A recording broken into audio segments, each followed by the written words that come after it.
We sincerely thank you for finding time to join us on this week's edition of NTA Ilorin Weekend Report. A quick look at the top stories. Nigeria Security and Civil Defense Corps reunites lost but found girl with family. Environmental health prospects, challenges and way out will be the focus of our discussion tonight. And of course, happenings from the world of entertainment and sports. I am Abdul Wahid Bibire. I'll be right back.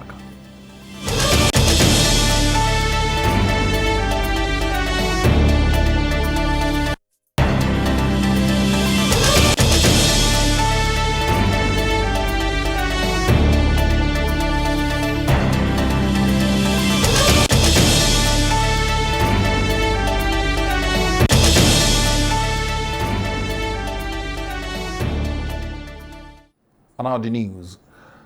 The Kwara Command of the Nigerian Security and Civil Defense Corps has successfully reunited the 7-year-old girl earlier rescued by the command with her mother following days of tireless investigations and coordination.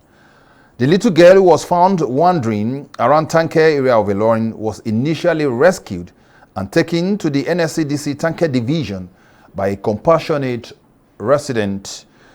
Despite being unable to provide any useful information about her parent or place of residence at the time, the gender unit of the command immediately commenced efforts to trace her family to complement the initial publicity on media houses. Through diligent investigation and the support of community stakeholders, the command, according to its PRO, Ayola Michael, was able to establish contact with the child's mother, who traveled from Ogun State to Ilorin to pick her daughter. The state commandant, Dr. Umar Mohammed, has therefore reaffirmed the core commitment to child safety and protection of vulnerable persons across the state. Meanwhile, commissioners and permanent secretaries in Kwara State capital have been encouraged to uphold ethical standards and adhere to the code of conduct that promotes integrity, transparency, and accountability in their actions and decisions. A professor of political science, Emmanuel Ojo, gave the advice at a 2-day capacity workshop for commissioners and permanent secretaries in Ilorin. Shola Wahid takes it up from here. In his lecture titled Effective Governance and Leadership Skills, Professor Emmanuel Ojo explained that leaders entrusted with the position of authority should be competent, loyal, and have passion for information and self-improvement while on the job. Professor Ojo ascribed corruption to evil machination in the society, adding that leaders should realize that serving the people diligently is humane and noble. Public office holders must be loyal, not at the level of sycophancy. They must be loyal to their principle. Not only that, they must be sufficiently knowledgeable and they must be very close to their constituency. I emphasize the role of data. When you are governing people and you're preparing budget without data, you'll be building schools where they need hospital. You'll be building hospital where they need road. Coordinator of the workshop said the workshop was designed for a theory and practical training for enhanced service delivery. We expect that the permanent secretaries and the commissioner should be able to do their job in a manner that reflects the aspirations of the government, especially at the grassroots level. Our roles require a blend of political acumen and administrative expertise to navigate the complexities of modern governance. This workshop is therefore designed to, 1, hone our existing skills by equipping us with contemporary tools and techniques for effective decision making and leadership in alignment with best global practices. Some participants spoke on the importance of the workshop. The capacity building is something that we need from time to time. No man is an island of knowledge, so we always need to share notes and update ourselves with the happening trends. The workshop, to me, it portends the constant need for self-improvement, professional and career development and growth. We're trying to ensure more productivity across board in the management level. So they've taught us how to effectively communicate. So for me and my colleagues, it's an eye-opener, and we always learn every day. This training is in compliance with service rule.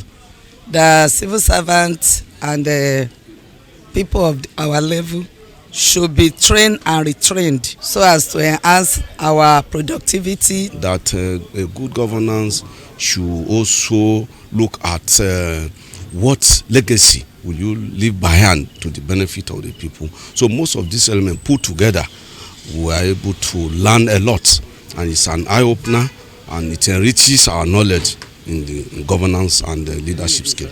Similar workshop will hold and will subsequently be a medium and tool for continuous reorientation to facilitate better civil service. Shola Wahid, NTA News. To ensure safe waste management, clean water, and a disease-free environment, health officers and workers must discharge their duties effectively across all communities. This was the submission of speakers at the 7th inauguration ceremony of Environmental Health Officers Association of Nigeria, Kwara State chapter held in Ilorin, the Kwara State capital. Haisha Abubakar Ayahaya as the details. Environmental health officers are professionals who protect public health by ensuring compliance with health, safety, and environmental regulations. Their work involves inspecting various settings like food businesses and workplaces for hygiene and safety, investigating environmental hazards, and educating the public and businesses on health and safety practices. The role of environmental health officers therefore cannot be overemphasized in public health, and it is in view of this that the Kwara State chapter of the association decided to inaugurate new executives. That I will strive in all circumstances to defend the ethics of the profession. The guest lecturer and environmentalist, Professor Henry Sawyer, stressed the need for a collective effort towards ensuring that environmental health profession does not go into extinction, as its benefits in the society cannot be quantified. He explained that even though higher institutions are making continuous efforts to maintain the course as an academic program, there is need for more encouragement from the government and other relevant stakeholders. Environmental health profession, by virtue of their responsibility, also has a lot of enforcement they need to carry out, which again should be able to generate revenue stream for government. In the past, we have simply sort of sat back and expected that government should fund. And I'm saying we're in a new era wherein if we play our own proactive role, we can generate revenue to the government's coffer. We'll get more support from the government. Other stakeholders also harped on the need for more collaborative efforts to encourage health officers, while the various challenges facing the profession should be properly addressed to ensure a safe environment for the benefit of the society. The Environmental Association of Nigeria, meaning that all the cadre, that is the assistant, the technician, the technology, the BSc, whatever name it, as environmental professional come in together so that we can operate without hitches. Kwara State chapter are now going into the next level, and our call to the government, both at Kwara State and the national level, is for employment, because the profession is in their need of new hands. Kwara State Commissioner for Environment, Nafisat Buge, and other speakers called on the new executives to be dedicated and ensure their impacts are felt in the state by being diligent in the exercise of their duties. It is now time for you to match innovation together with professionalism to ensure that every parent understands the impact of climate change, to ensure that mitigation measures that are supposed to be taken by individuals, by communities, are taken properly. Want to appeal for a new executive, learn to do your best and make sure you carry other people along. Let us all therefore rise to the call as a key player in this renewed chapter to work together in unity with a shared vision to ensure that Environmental Health Officer Association of Nigeria, EWAN, not only survive but thrive for generations to come. The newly inaugurated Kwara State President of Environmental Health Officers Association of Nigeria, who spoke on behalf of other executive members, promised to serve with humility, transparency, and dedication. The future of public health rests on how effectively we perform our duties today. Let us rise above challenges and work together as a united body driven by excellence, guided by ethics, and inspired by service. The newly inaugurated executives are expected to serve the association for the next 3 years. Aisha Abubakar Yahaya, NTA News. That report by Aisha Abubakar Yahaya will serve as our background report to our discussion tonight. And the topic for discussion is environmental health, prospects, challenges, and way out. And already, the guy is already seated in the studio. It's a capable hand. It's just been inaugurated, branded newly as far as the Environmental Officers Association of Nigeria, Kwara State Council is concerned. Permit me to welcome Sanitaria Anwo Abdulkuduz Tosin, Chairman, Environmental Health Officers Association of Nigeria, Kwara State Council. Mr. Hanwo, it's good to have you. Thank you on very much. NTA Ilorin Weekend Report. Let's quickly set the ball rolling. What is environmental health and how does it affect the people? Environmental health, a lot of people, particularly our viewers, will want to ask you that question. What is environmental health and how does it affect the people? All right. Thank you for this wonderful opportunity. Foremost, let me appreciate the inauguration committee as well as our guests that partake in the inauguration. Okay. And to my fellow sanitarians within the state. Now, back to the question. Okay. Before I will talk about what environmental health is all about, let me quickly chip in what environment is all about. Okay. Environment encompasses everything that surrounds us. Okay, as human. As human. And it's been divided into three. We have the physical parts, which comprise the air we breathe in, the soil we build on, the water we drink, and the other part is biological part. Okay. The human beings, the plants, animals, and microorganisms. Okay. While the third part is about our relationship within that environment, the social life, the cultural life. Now, the question, environmental health. And how does it affect the people? Yeah, environmental health is actually the discipline that seems to identify, evaluate, and control all forms of environmental factors. All those ones we've mentioned earlier on. Yes, okay. yes. That affects health. Okay. So to curb that, the goal of this discipline is to ensure that diseases are being prevented. Okay. And ensure healthy environment for all. Okay. So we can't separate environment with human being because everything we do is within that environment. Okay. So based on the question what environmental health is all about, is about the discipline that tends to identify, evaluate, and control every factors within that environment that tends to affect the health of man. Medical doctors take care of human health after being certified as such.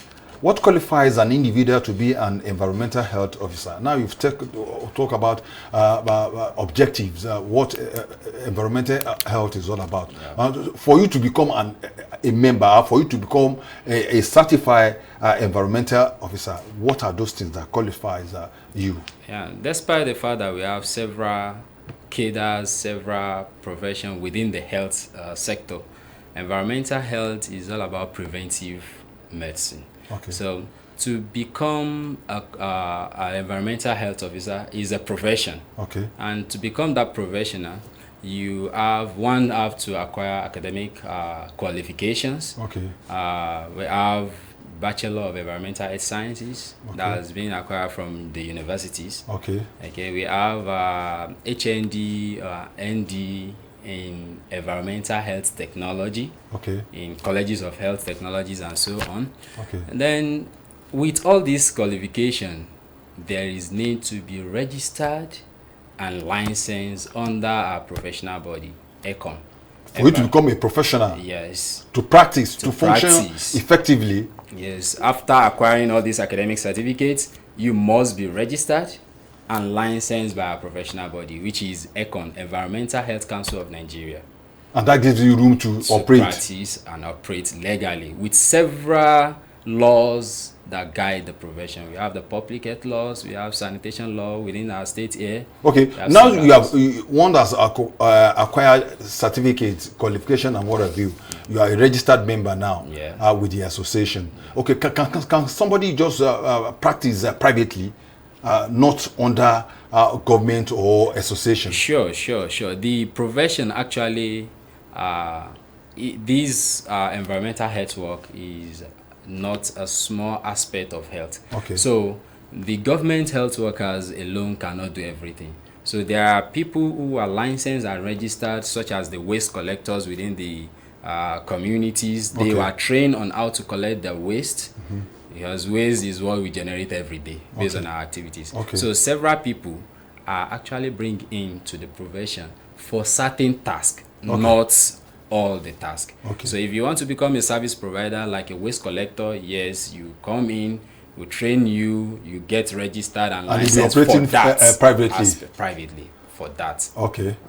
And you can come as a body or an association. Yes, as a body too. As a body, you can come as a body for a service provider, not the certain tasks that are entrusted to environmental health officers per se. Mr. Anwo, one thing I'm very sure about that the viewers at home will want to ask you is this in some years back, the fear of woolly. I remember our growing up days. The moment you hear woolly, who are you? You just have to adjust and go on. But these days, it's like their activities, their actions, their functions is not that pronounced. What is responsible that that fear, that action that is attached or known with woolly, so to say, in those days are no longer in vogue? Actually, not that the environmental health officers are not actually working. They are even working more than before. But those we refer to as woolly initially, they are all professionals. They are environmental health professionals. But presently, we have several health challenges. We have complexity of environmental changes. And with that, we don't have a corresponding enforcement capacity to that. And the lack of political will to support the enforcement of, we have several laws under this profession. And to actually work as those woolly of those days you are referring to, yes, they are doing better than that, but based on the population. As far back as when we have those woolly, I believe this state, the population of this state is not up to that. It's not as much as what we have now. But despite that, you know, people are expecting them to perform their statutory functions. Yes, that's what I say. That we have did some things like decrease awareness of about importance of environmental health. We have lack of political will to enforce environmental laws and strictly. And the basic part of it is in Kwara State, for instance, we have very little number of environmental health officers. Personnel on ground. We have less than about 300 personnel for the whole state. Which is not enough. Which is not enough at all. And to carry out some of these your functions, responsibility. The global health practice on how environmental health should be. We should have like one environmental health officer to a populace of like 800. Now, the projected population for this state for now is about 3.8 million. And if you have to look at about that 300 health personnel, the 300 environmental health officers in the state for now, that means one environmental health officer is actually taking care of about 20,000 populace instead of 800. There will be a serious missing gaps. Of course, there is a serious missing gaps. And if you look at all these environmental health officers, it's based on their commitment and dedications that we still have what we have today as a good, healthy Kwara. Otherwise, to have environmental health officers just about 300 to this population. Look at the urbanization of Ilorin metropolis. In the last 10 years, we don't have this population. Look at the fast growing development that we are having in the community. And that poses a lot of all these complexity in environmental challenges that we have. And with this little personnel on ground, that can work. All right.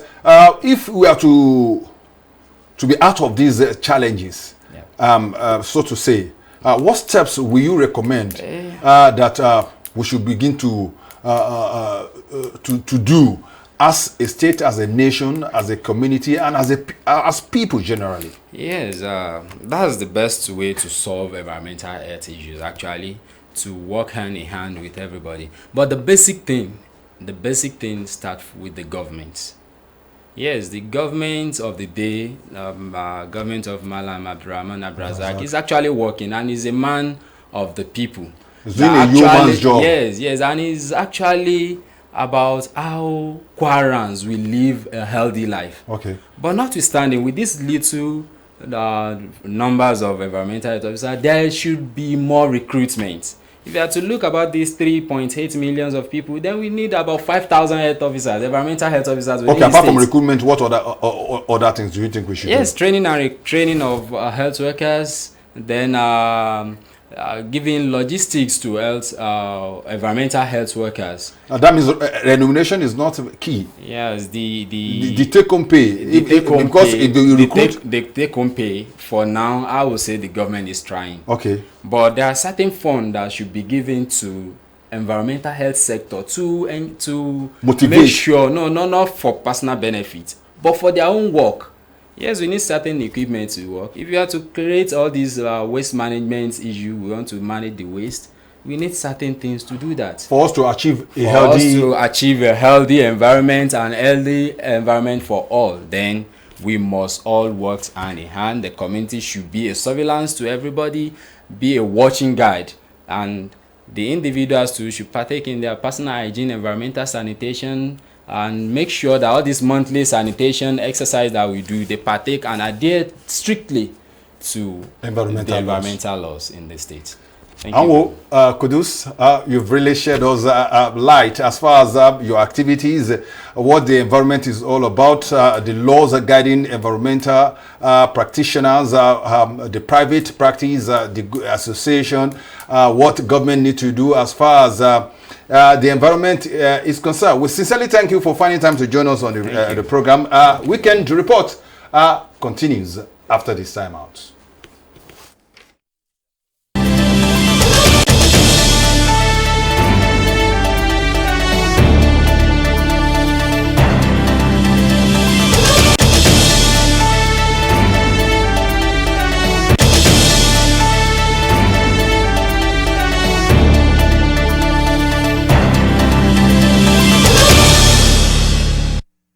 إن المتقين في مقام أمين. Alhaji Abdurrahim Umar is the late Alangwa of Babadudu Asa local government area of Kwara State. It is exactly 2 years today that you departed this world. Although you are no more, your legacies have continued to be the guiding principles of the family members you left behind. We pray Allah continue to forgive your shortcomings, reward your good deeds, and grant you Al-Jannatul Firdaus. You are fondly remembered by your immediate family, extended family, the entire Babadudu dynasty, as well as family friends. Khadijat Akobi, Ni Umar, announcer for the family.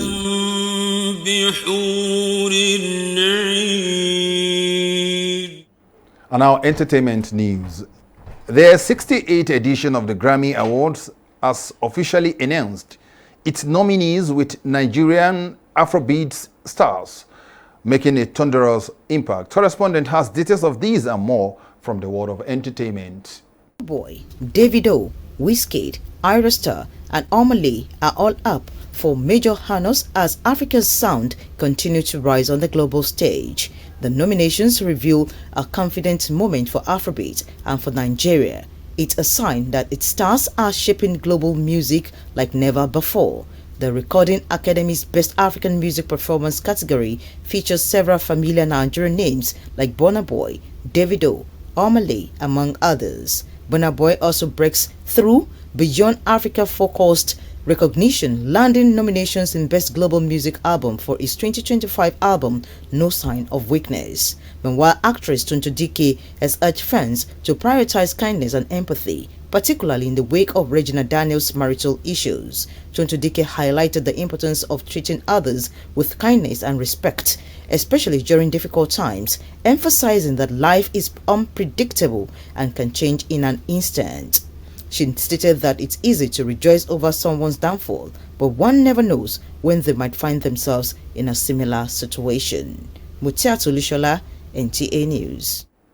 And our sports.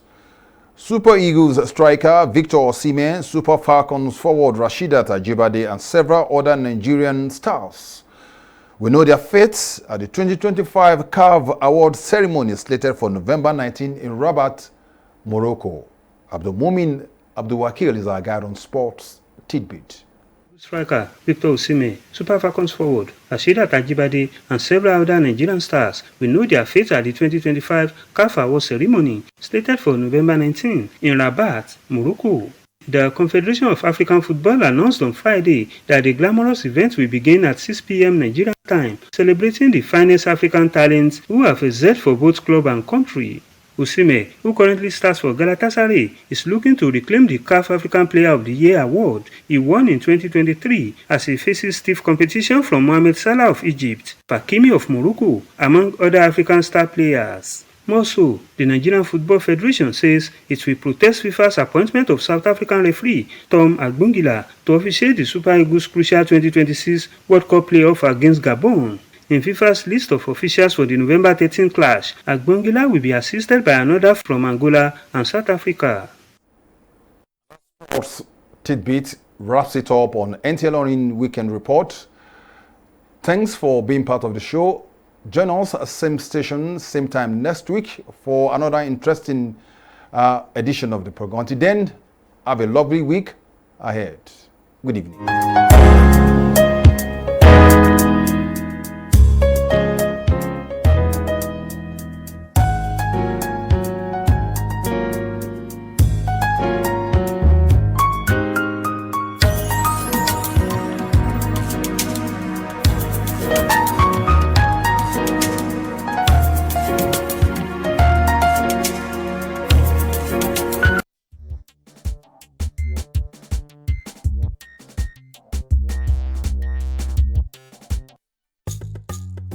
For more news and programs, you can visit our website on www.ntailorin.com.ng. Download the NTA Ilorin app from Google Play Store on your Android devices. You can also watch our news on NTA Ilorin YouTube channel.